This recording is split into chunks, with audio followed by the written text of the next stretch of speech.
Արմլուրեեմի տեսախցիկը ֆիքսել է, որ Երևանի Մաշտոց պողոտայում փողոցային առևտուր իրականացնող Աշխեն անունով կինը պառկել է բեռնատարի առաջ եւ բղավում է, չտանել իր ապրանքները։ Արմլուրեեմը տեղեկացավ, որ նա Մաշտոցի պողոտայի վրա միրգ բանջարեղեն է վաճառում, որի վաճառած ապրանքները պարբերաբար առգրավում են Երևանի քաղաքապետարանի աշխատակիցները։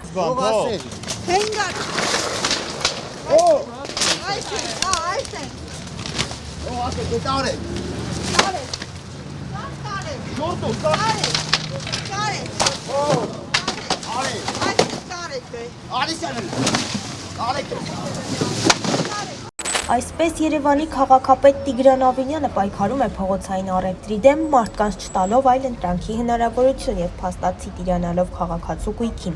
Բերեք, լցեք ящики մեջ լցեք։ Ժողովուրդ, մարդ ենք, ապրում ենք, 500,000 տոկոսի տակ եմ ընգ, այսպես բորս չղասա, կարան բացեմ տենակ։ Մարդիկ, այդքան ծախս են արել, բերել են ապրանքը, չեք կարող նորմալ ասել, որ տեղափոխեն։ Ես չեմ կարա այսի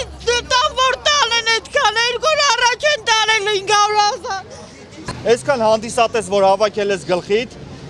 ստե քեզ կարող է մարդ առաջ անգամ ա տենում։ Բայց